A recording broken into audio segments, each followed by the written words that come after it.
The 50-50 thing is a complete myth. It doesn't mean a thing. And it's very important that you don't pay attention to thinking sportsbooks are trying to balance their numbers. They are not.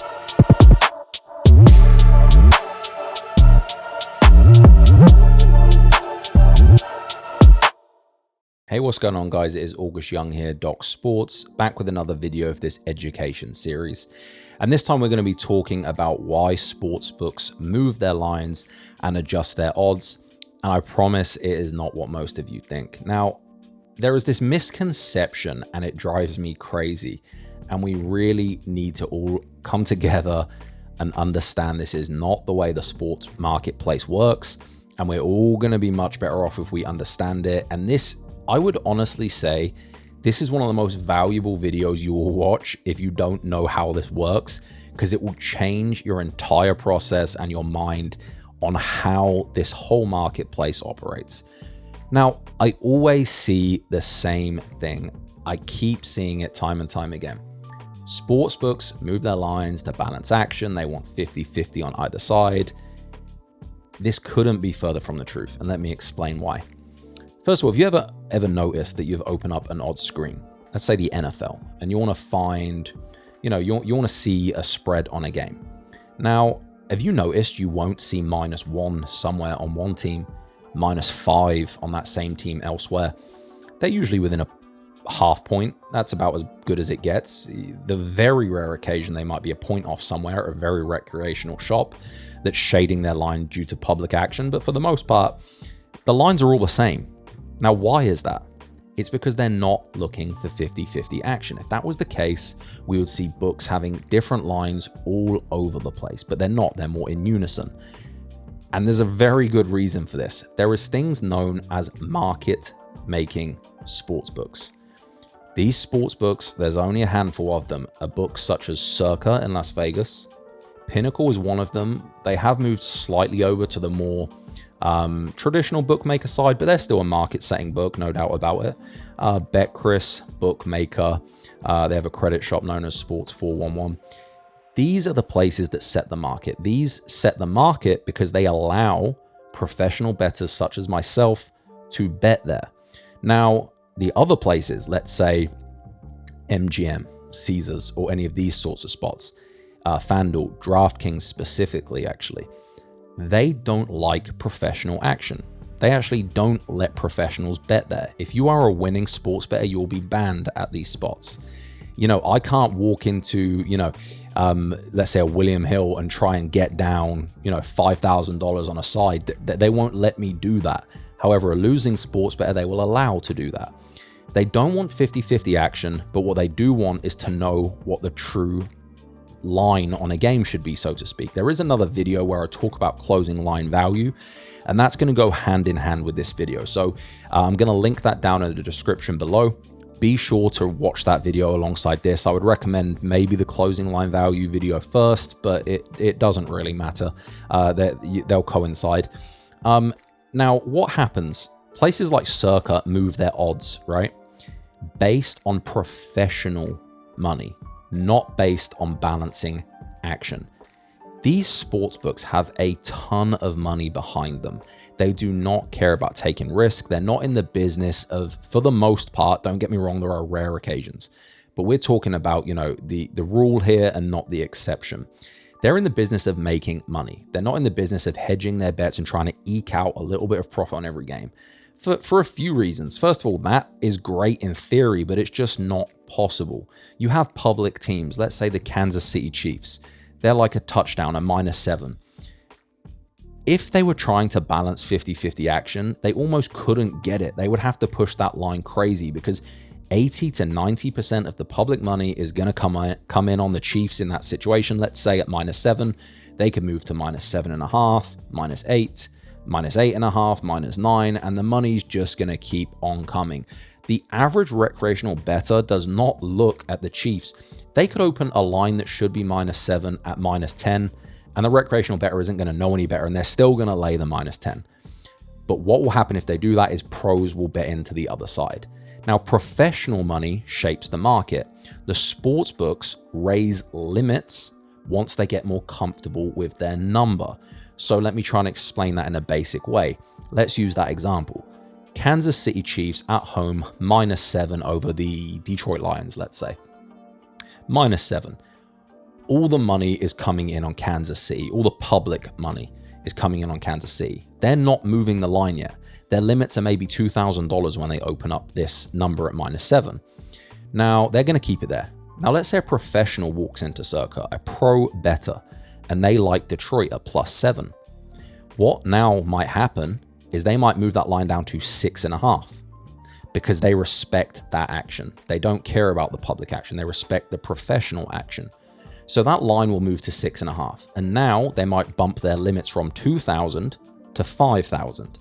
Now they'll see what happens. Let's say nothing else happens, just more public money on Kansas -6.5. They're still not at full limits. They're not taking too much risk, hence the small limit of 5,000, considering on game day you can get 100,000 down at Circa, even more if you ask.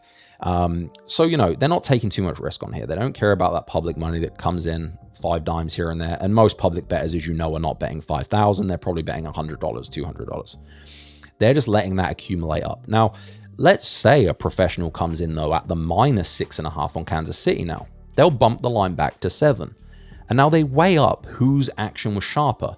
They profile their professional bettors into who wins more in the long run, who has the better return on investment, who's known sharper. So if they respect that action, they'll move to 7. Now that, at this point, the $5,000 limit might bump to 10,000, 20,000. Now, let's say we see a bunch of professionals, because once the limits raise, remember something, once the limits get up in that 20,000 range or higher, you start attracting more professionals. True professionals want to get down as much as possible. So now let's say they get hit, bang, bang, bang, 3 times on the 20,000 on Detroit +7. They will move that down to +6.5, maybe even +6. The reason being, they're going to earn their money on the VIG and getting the public on the wrong side when the limits are highest. And they just let the public bet on a coin flip once limits are full. So if you follow that trail of thought, let's say they're down to 6 now, and now no more pro action, just public action, all coming in on -6. Now, Circa here are not going to care because they know that the pros like +6.5. They might even get another pro bite at +6, knowing that the number should be even lower. But this time they might not lower it. We still have 80% of the bets coming in on Kansas, but they know, hold on, a guy just hit me for 50,000 on Detroit +6. So he must really like that number. Why tip your hat to the public here? You might think, well, we're getting so much action on Kansas that we know these guys are wrong betting Kansas -6, -6.5. So they may even do something even more sneaky. They may get that +6 money come in at 50,000. They might even test the waters and go the opposite and go up to 6.5. And they're baiting in the public at that -6.5, thinking, oh, it's below a touchdown. But little do they know the pro bettors like the Detroit side. Long term, that is how bookmakers move their lines. They want to take advantage. They want to make as much money as possible. And they do that by finding out the correct price based on sharp action and slowly raising their limits to know what that true price should be. So by the time it gets near game time, they have molded their market. They know what the line should be, and now they allow all of the money. And keep in mind, the public, as we all know, they bet on game day for the most part. They have their number set, usually by Thursday if it's a Sunday. Usually the market's pretty solid at that point. It's hard to beat. The weekend rolls around, everyone comes into town, everyone's betting on all these NFL games, and it's just easy money for the sportsbook. They're not trying to balance action. Now, that's how a sharp book like Circa works. Now, places like FanDuel, DraftKings, Bet365, they'll generally just mimic those. They're not even taking professional action. That's the reason you see the market in unison. They will often see where these pro books are moving, maybe have their own consensus blend of these professional books, and they will adjust based on that with slight changes based on liability. But again, they know that these books know what they're doing, and they're just going to follow suit. They allow them to do the heavy lifting. They allow those sports books to do the hard work, and they are simply just following suit. The 50-50 thing is a complete myth. It doesn't mean a thing, and it's very important that you don't pay attention to thinking sportsbooks are trying to balance their numbers. They are not. We also know this for a fact because there are error metrics that can be run, and an error metric, basically trying to keep this as simple as possible, would be something like this. let's say Kansas City are -7 and they win by 10. The error was 3 points based on what the line had and where the game ended. The error was 3 points. Now, let's say earlier in the week, Kansas were -6 and they won the game by 10 points. The error was 4. Now, the lower the error, the more accurate the bookmaker was. Now, myself and many professional bettors have ran error metrics over tens of thousands of games in every sport. And I promise you, the closing number, the closing line, as the week progresses, limits are raised, and the professionals give action to the sports books, the lines become sharper. We know this because the error on game day is much less than the error on a Thursday. And guess what? The error on a Thursday is much less than the error on a Tuesday. For the most part, there are obviously rules to this. There's exceptions to the rule, sorry, but that is how it operates over a large sample size.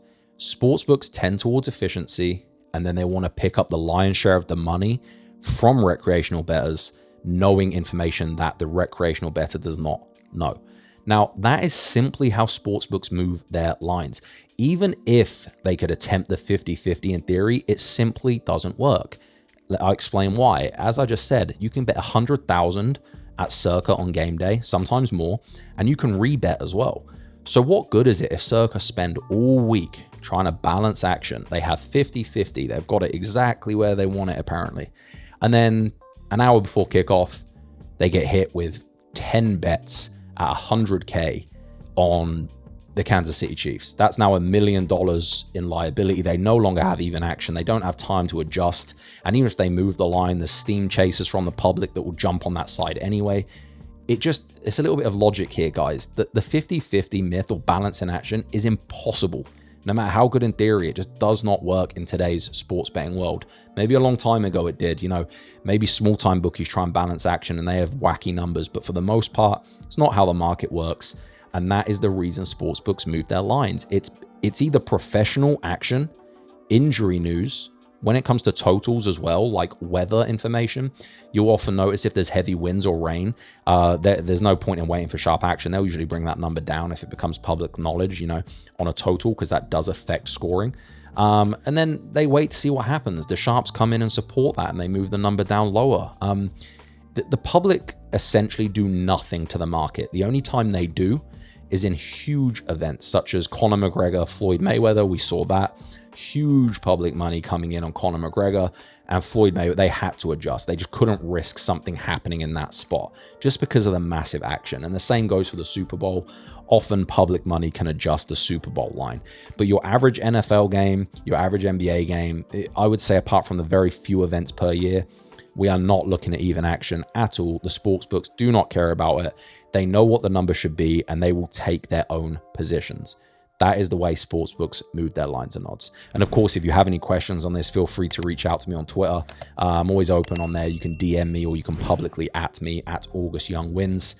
We can get into this debate. But thank you guys for watching this video. This is August Young, Doc Sports.